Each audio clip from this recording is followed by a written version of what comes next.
Greetings to all my tech heads out there in the KevTechify nation. And if you're new here, welcome. In this episode, we're going to look at scalable networks. We'll be discussing design for scalability, plan for redundancy, reduce failure domain size, increase bandwidth, expand the access layer, and tune routing protocols. This episode is part of my series on enterprise networking, security, and automation for the CCNA. I'm Kevin here at KevTechify. Let's get this adventure started.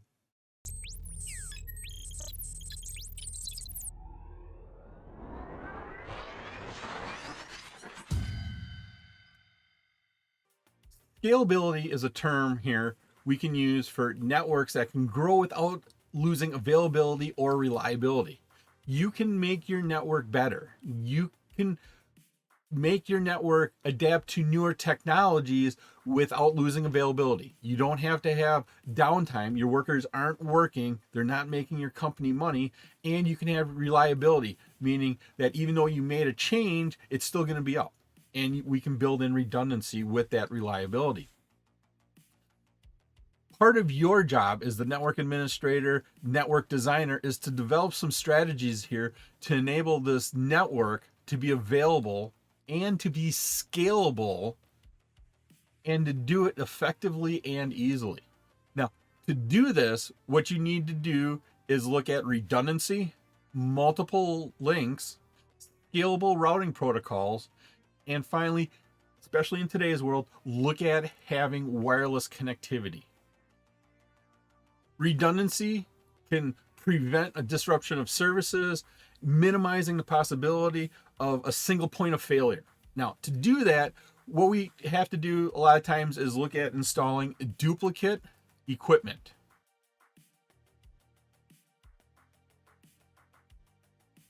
Here you can see in our diagram, we have our wiring closet with a switch, a backbone with a couple more switches.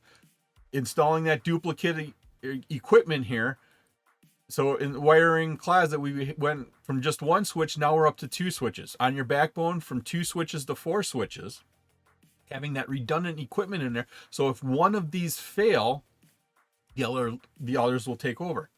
The other key part about this is having redundant paths. Not only do you put it in there so that you have one path and two paths, but we also have these redundant paths where the first switch will connect into two switches.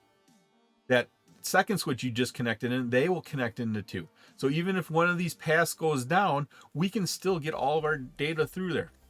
All of our workers can do the work they need. All of your customers can order all of whatever they need and spend money with you so you can make more money. The other thing you need to do is provide failover services for critical devices. And that's what these redundant links are. And a lot of times they come with protocols that make them redundant, where if the main one fails, the second one will take over. So you need to make sure you look at those failover services. These redundant paths, couple things to pay attention to. When you set them up, yes, you're going to have redundant paths, but in an Ethernet network, it may cause loops. They may be able to loop around. So switch 5 can go to switch 2, which can go to switch 7, which can go to switch 6, which can go back to switch 5. And then we can start that whole loop over again. So we could cause loops having these redundant paths. So you need to plan for that. And the best way to take care of these loops at layer 2 is with spanning tree protocol. You have to have it. It's required when you start looking at layer 2 redundancy. A well-designed network controls traffic and it limits the size of failure domains. Now, what do we mean by that? It's the area of the network that is impacted when a network experiences problems. So when you design your network, if you have a failure in one area, it shouldn't take out your entire network. Hopefully you have redundancy where you can fail over to your redundant solution. Or if there's a complete failure, at least the majority of your network won't go down. Only a small area will go down. In a hierarchical design model, failure domains here are terminated at the distribution layer. Right here's our distribution layer. This is where failure domains are terminated, at the distribution layer. How you configure these distribution multi-layer layer 3 switches will allow you to limit the failures on your network and the rest of our network. Every router functions as a gateway for a limited number of access devices. You can see here that these layer 3 switches here, the ones that are running router, they only connect to a couple access layer switches. And that creates a small failure domain. If this distribution switch went down, looking at our design here, we see that we have redundancy built in. And so instead of this layer 1 access layer switch connecting into the D1, the redundant link takes it over to D2. So here we have a not even an existent failure domain. If over here distribution 3 switch went down, switch 5 would go to D4, switch 6 is unaffected, but you would lose access to switch 4 at the access layer. So this switch right here would lose access. But that is as far as your failures would go. So you have a small failure domain there. Yes, people connected into switch 4 would be upset, but at least the rest of your company, the rest of your organization, the rest of the people making money for your company would still be able to work. Routers, or these multi-layer switches, are typically deployed in pairs. You can see here in our diagram at the distribution layer, we have D1 and D2 in a pair. We have D3 and D4 in a pair. Now, what these are referred to, sometimes they're referred to as a building, sometimes they're referred to as departmental, but you're going to hear a lot of people call these switch blocks.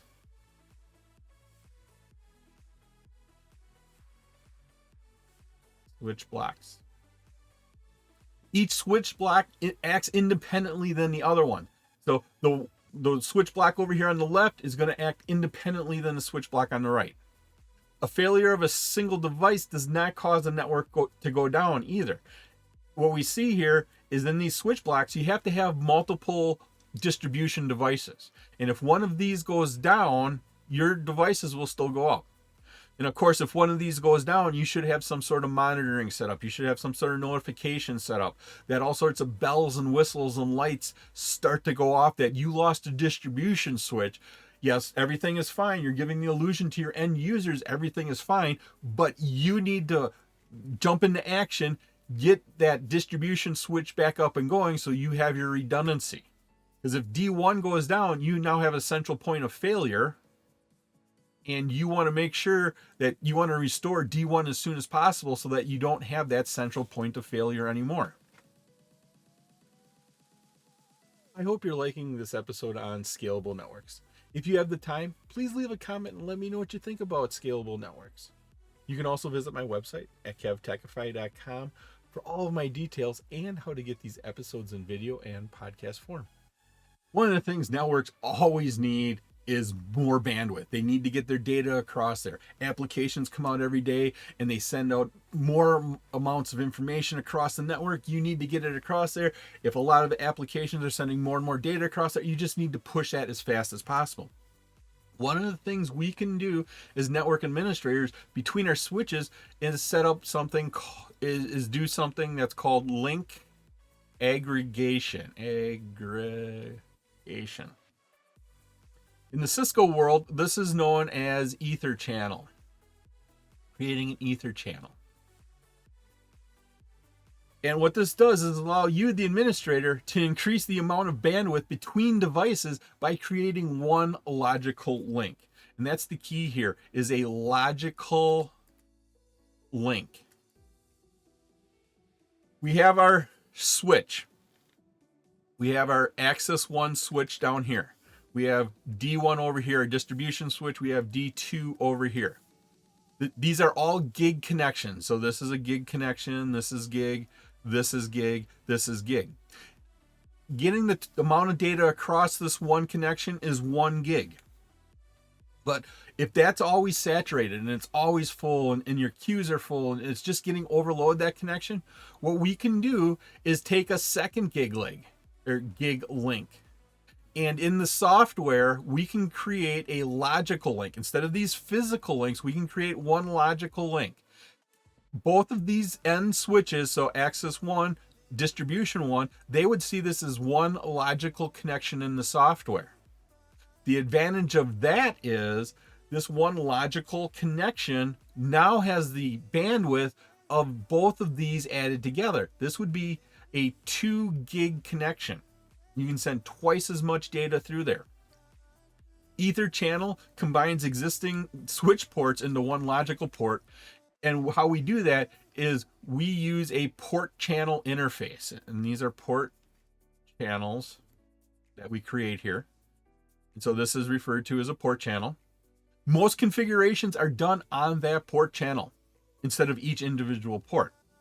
And this ensures that the configuration is consistent across all of these links. Ether channel, these port channels, we can also load balance between these links. We can load balance between them.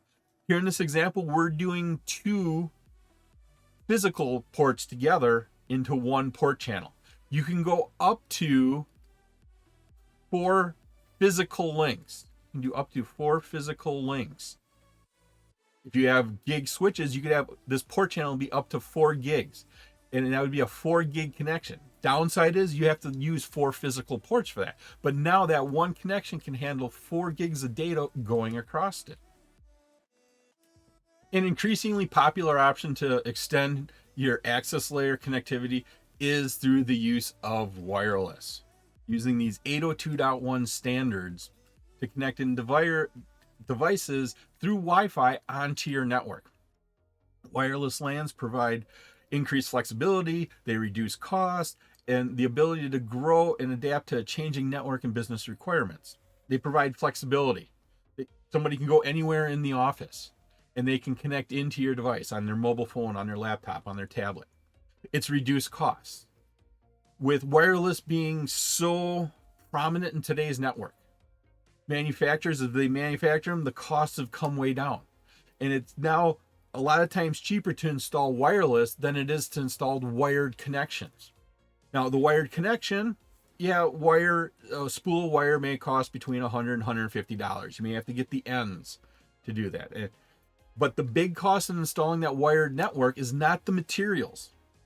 It is the manpower to actually run that wire from the wiring closet up the wall, across two hallways, a room, down the wall, terminated at a panel. The labor cost is the big thing. When you include that, a lot of times wireless is a lot cheaper. Now, to communicate wirelessly, end devices require a wireless NIC to connect to the wireless router or the wireless access point. So your devices need to be set up for that. Mobile devices typically already have Wi-Fi in there. If you have a traditional desktop PC, you can actually get wireless cards that fit in there. Now, considerations when implementing your wireless network. One of the things here is the type of wireless devices that you're going to connect in there. Is it just some mobile devices that are doing email, web browsing, or is it going to be doing some sort of heavy applications like off of a laptop? What's your wireless coverage requirements? How big do you need to go? How much area? Do you have to cover just the front office, or do you need to cover the entire back machine shop? Do you need to extend it to other locations outside of your company? Or do we need to make sure it doesn't go outside of your company for security concerns? What types of interference do you have? Do you have brick walls? Do you have metal studded walls? Those will block wireless signals fairly well. And then, of course, we have our security concerns, making sure that your data is secure. Wireless signals, if anybody can hear your signal, they can see that data. And you need to make sure your data is secure. OSPF is an advanced routing protocol. Open shortest path first is used in large networks. It's designed for large networks. OSPF is a link state routing protocol, and it uses areas to support hierarchical networks. OSP routers, they establish and maintain neighbor adjacencies with other OSP connected routers. These routers here, they're all communicating with each other. They're talking about the states of their links. And that communication happens. And it happens between all these devices on there. So they're always communicating with their neighbors. OSPF routers, they synchronize their link state databases. When a network change occurs, those link state updates, they're sent out, informing other OSPF routers of the change and establishing a newest page. If there's a change over here, the change is sent out to this device and it's sent out to that device. And then that device, and then this device gets it in and sends the change out here. And then pretty soon it gets propagated all the way across. But when you use areas, those changes only stay in this area. The changes don't go out that way. Now, why don't they go out that way? Well, doesn't matter to the devices over here in area 51 if, let's call this R1 here, had a change to one of its links. You get from area 51 routers all the way back to R1, we know that we have to go to R2 to R1 to even get into the area where that router belongs. So area 51 just knows it needs to send the data in this direction. It doesn't need to know that all these changes occurred over here. And that's why the link changes only represent logical areas that you as the administrator set up as areas in OSPF. It was my pleasure to provide you with this wonderful episode on Scalable Networks. If you liked the episode and you got value out of it, please click that like button, give a 5-star rating, leave a comment. This all helps me bring you more great content. Please take a minute to subscribe to my channel. All of my socials and contact information are on my website, KevTechify.com. There you can find out how to get all these episodes in video and podcast form. In the upper right is my playlist for my series on enterprise networking, security, and automation for the CCNA. Thank you so much for watching this episode of my series on enterprise networking, security, and automation for the CCNA. Once again, I'm Kevin. This is KevTechify. I'll see you next time for another great adventure.